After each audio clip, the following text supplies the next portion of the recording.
I was completely alone that night. Snow was scattered across the Colorado mountain roads. The temperature was freezing below zero, and the sky was so heavily covered with clouds that it felt like it had swallowed the entire night. I was driving back from Denver to my cousin's place. Normally the trip took 2 hours, but I had been on the road for almost 3. The roads were slippery, the wind kept pushing the car sideways, and the forest on both sides was so dark that even my headlights looked weak. The heater inside the car was barely warm, but my heart was pounding fast. Like something inside me kept whispering, "This road isn't right. Something is wrong." I tried turning on the FM radio, but every channel was pure static. No signals, no voices, just emptiness. Then suddenly, for a split second, my headlights caught something moving inside the forest. I flinched, slowed down, turned my head to look through the tree line. At first I saw nothing, just trees, snow, and thick black darkness. Then I saw it. Deep between the trees, a tall, pitch-black shadow stood completely still, facing me. At first I assumed it was a tree trunk, but tree trunks aren't that perfectly straight, aren't that tall, and they definitely don't have eyes. That shadow, 2 sharp, glowing white eyes were staring straight at me. My heart skipped so hard it hurt. I slammed the accelerator and pushed the car forward. Just imagination, I whispered to myself, though even I didn't believe it. A few minutes later, from the back window of the car, I heard a strange sound, like someone running a finger slowly across the trunk of the car. I adjusted the rearview mirror, and what I saw almost stopped my breath. Behind me, standing in the middle of the road, was the same shadow, but this time much closer. And this time its body didn't look like a plain shadow.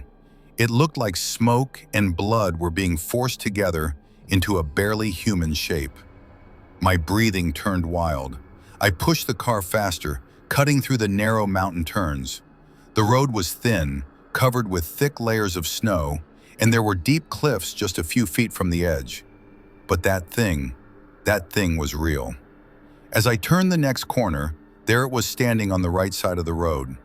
I slammed the brakes. The car skidded, sliding over the ice before stopping. The wind roared outside. I lifted the headlight's brightness, and for the first time I saw the creature fully.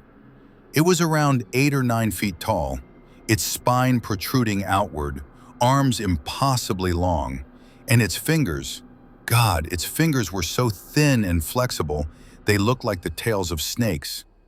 Its skin was like dark smoke drifting in a shape, and from its chest came a distant, low, trembling growl, like the muffled pain of several trapped souls.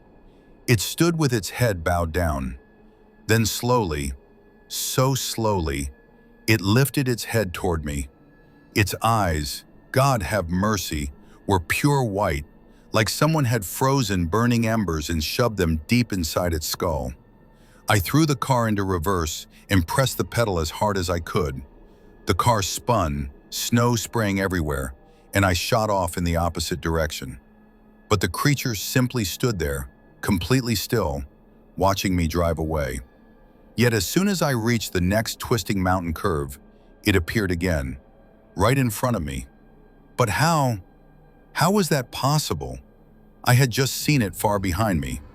There was no way anything could move that fast. No way. That's when my mind whispered clearly, "This isn't human.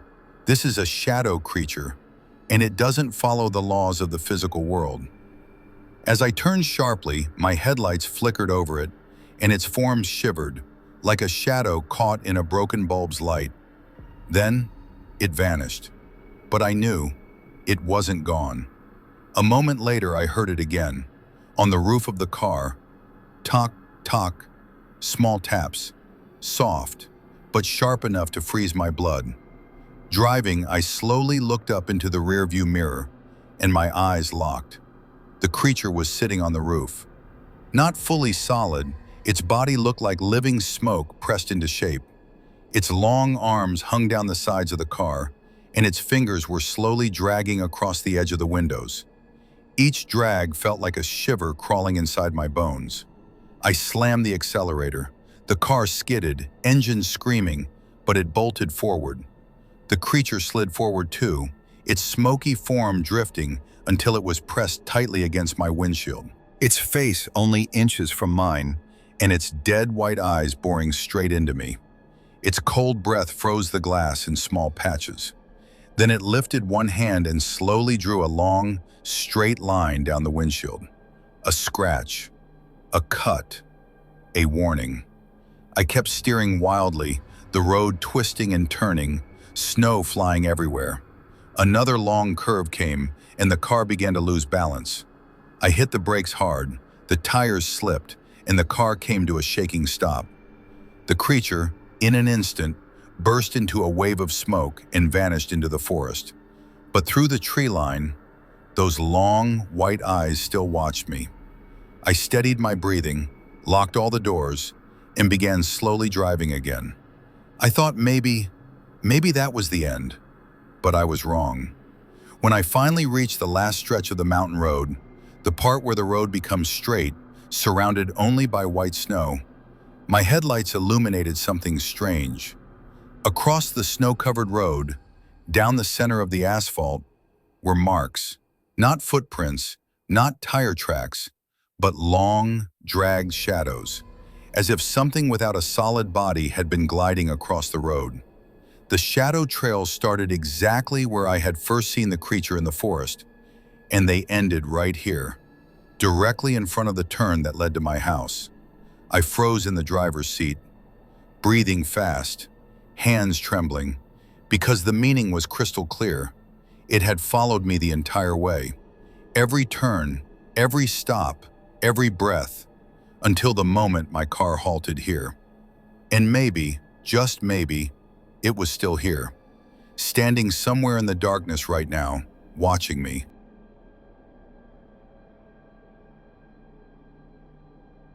I was never really scared of basements. Not until that night. The night I realized some things should never be seen by human eyes, because once you see them, they never leave you alone. Everything started when I went to spend my winter break at my uncle's house. His home sat deep in the snowy mountains of Colorado, a big old wooden cabin with a cold, silent, and strangely echoing basement underneath. My aunt always warned me, "Don't go down there at night. It's cold, and some things just don't feel right down there." I laughed it off every time. But that night, a brutal snowstorm shut down the entire town. Wind slammed against the windows, the walls creaked, and chunks of ice hit the roof with sharp cracks. I was lying in bed watching videos on my phone when suddenly the power went out for a second, then flickered back on. The moment the lights returned, I heard it. A slow, rhythmic knocking sound rising from the basement, like someone gently tapping wood with a hammer.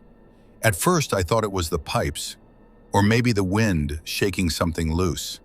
But the sound was too steady, too deliberate, too alive. I turned off my room light, grabbed my phone, and walked to the basement stairs. The door was shut, but a faint bluish glow leaked from underneath. A strange icy light, like moonlight. "That's weird," I whispered. "The basement light is supposed to be yellow." Blue light? In a basement? My stomach tightened. The knocking started again. And then, a long, slow inhale, like something down there was breathing in deeply, cold, slow, hungry. My heart slammed against my ribs. Who could be down there? My uncle and aunt were asleep upstairs. There was no one else in the house. I slowly unlatched the basement door. It creaked open, and a wave of freezing air rushed up the stairs. The blue light shimmered, shifting like icy water. I leaned forward and looked down the steps, and what I saw froze every nerve in my body. In the middle of the basement, near the giant old freezer, stood something tall, thin, and disturbingly pale. Its entire body was white, not human white, but snow white, like its skin was carved out of ice. Its arms were unnatural, long and dangling, and it was touching an old snowman figurine that lay on top of the freezer. I blinked, thinking I was imagining things. I rubbed my eyes, looked again.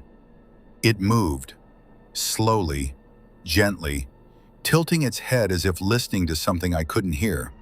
Then suddenly, it stopped, and its head turned an impossible 180 degrees until its hollow face stared directly at me.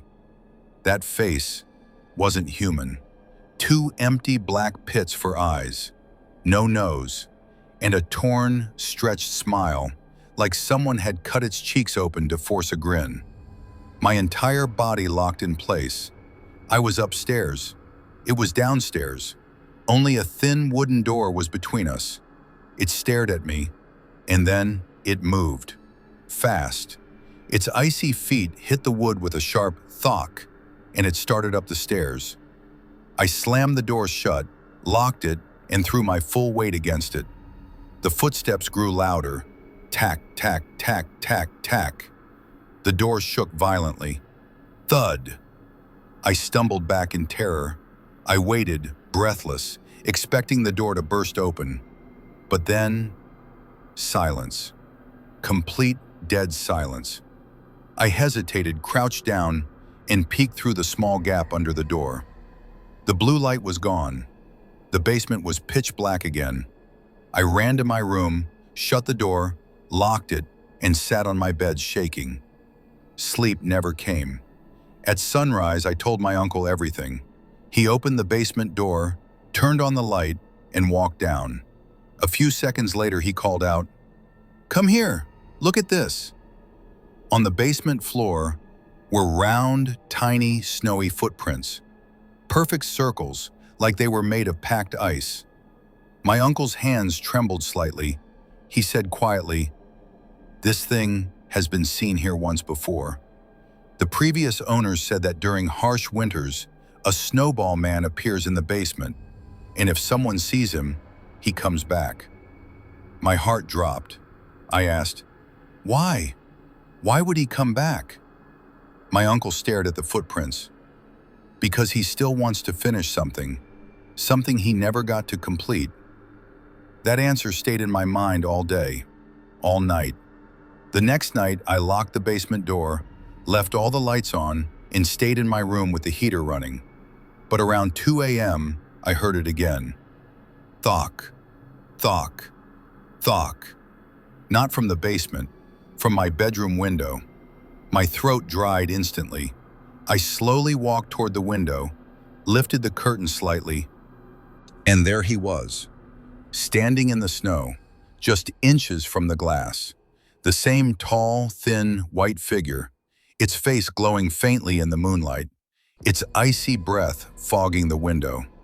I dropped the curtain instantly, heart smashing in my chest.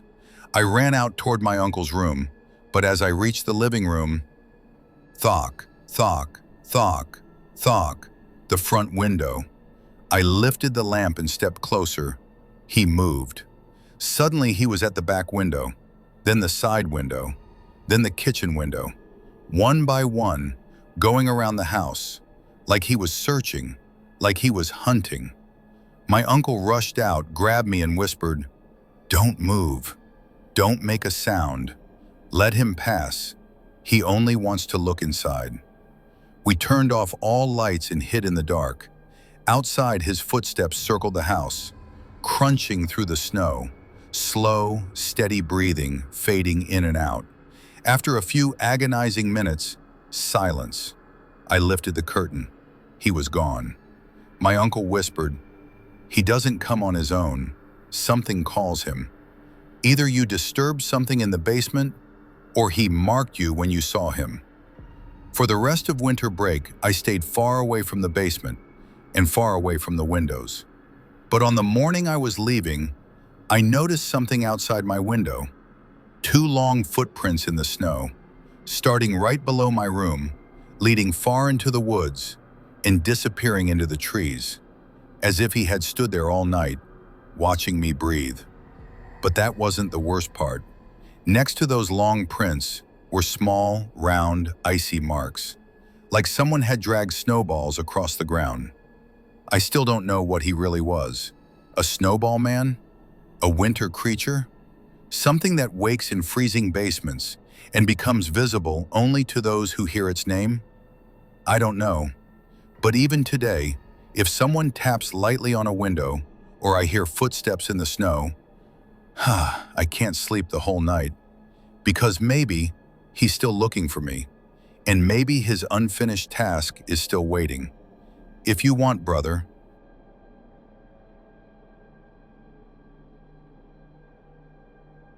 My trip to Arizona was supposed to be simple. A short break from work, nothing more. I'm a freelance graphic designer, and days of staring at a bright screen had exhausted my mind. I needed silence, space, no emails, no deadlines. So I booked a cheap Airbnb, a small place called Desert View Cottage. The pictures looked normal. A wooden room, a quiet porch, a view of endless sand. That was all I wanted. But the very first night, everything changed. The desert outside was dead silent. I could hear the wind dragging across the sand, and somewhere far away, the strange cry of a desert bird echoing in the dark. It was peaceful, almost too peaceful. I entered the room, dropped my backpack on the bed, and started settling in. That's when I heard it. A faint whispering sound right outside the door. At first I ignored it. Arizona is full of dry noises, sand sweeping, branches scratching, loose boards creaking. I convinced myself it was nothing, but then it came again. Not a whisper, footsteps, slow, dragging, hesitant footsteps. I froze. Relax, Aman. It's the desert, I whispered to myself, but the footsteps had a rhythm, like a person, walking carefully, stopping, then walking again. I quietly stepped toward the door and peeked through the peephole. Darkness, just the porch light glowing weakly over the sand. Nobody there. I shook my head, laughed nervously, and went back to unpacking. But before I could take out my shoes, bam, bam, bam! 3 loud knocks, hard, heavy, right on my door. I shot upright, heart beating hard enough to shake my chest. "Who is it?" I called out. Silence. I slowly leaned toward the peephole again. Nothing. No one. But those knocks, they weren't my imagination. Someone had been right there. Suddenly, my cheap Airbnb didn't feel like a good idea anymore. I grabbed my phone, connected to the weak Wi-Fi, and pulled up the old review section. My blood ran cold. Strange noises at night, didn't sleep, won't come again. And another one. Something is wrong with the backyard. I swear someone stood there all night. My stomach dropped. Before I could read more, a new sound sliced through the silence. Skrrr, skrrr, skrrr. Someone was dragging their nails across the window, very slowly, as if checking how fragile the glass was. Every hair on my body stood up. The curtain was drawn, but behind it, I could see a faint shadow. Tall, human-sized, not moving, just standing there. I switched off all the lights so whoever or whatever was outside wouldn't see me. My hands were shaking badly. I dialed the Airbnb host. The call wouldn't go through. Tried again. Nothing. The signal was too weak to call 911. My phone screen displayed, "Emergency calls only." I felt a cold drop of fear inside my chest. I took slow steps toward the window and gently pushed the curtain aside, just half an inch. Someone was standing right there, not inches away, right against the glass. A tall, motionless silhouette. I couldn't see the face, but I could feel its gaze directly on me. A pulse of terror shot through my body. I slammed the curtain shut. My legs were trembling uncontrollably. I needed to leave, immediately. But to reach my car, I would have to open that same door where the knocks came from. And whatever was at the window might still be there. While I was trying to gather courage, I heard a new sound. Inside the room, behind me, coming from the closet. A slow, heavy breathing. My throat dried up instantly. No, no way. This can't be real. But the sound was unmistakable. A deep inhale, a slow exhale, coming from inside the closet. I took one step toward it, and the breathing stopped. The sudden silence felt even worse. My heartbeat was pounding in my ears. Sweat rolled down my spine. The air in the room felt thick, suffocating, like something else was inside with me. Still, I needed to check. If I didn't, I would go insane. I walked toward the closet, slow, shaky steps, like walking through water. My fingers touched the cold metal of the doorknob. I took a deep breath and opened it. Darkness, empty. But the floor had fresh, wet sand on it, and footprints, large, dusty footprints, leading out of the closet, straight toward my bed, as if someone had been standing there, watching me. My stomach twisted painfully. Before I could even react, the lights flickered. Once, twice, 3 times. Then everything went dark. Complete darkness. I took a step back, my hands shaking wildly. Skr, skr, skr. Not from the window this time. Right behind me. I spun around and froze. Just a few feet away, standing beside my bed, was a figure. Tall, thin. Its skin looked like cracked desert clay. Its eyes, there were no eyes. Just deep, hollow, black pits. Sand was dripping off its body, falling silently onto the wooden floor. And it was breathing, a slow, rattling breath, directly toward me. I stumbled backward, grabbed the door handle, yanked it open, and sprinted outside into the freezing desert night. I didn't look back, but I could feel it behind me. Its breath, warm and wrong, almost touching my neck. I reached the car, hands trembling uncontrollably, fumbled with the keys, managed to start the engine. Before I hit the gas, I looked through the rearview mirror. It was standing in the middle of the yard, perfectly still, facing me.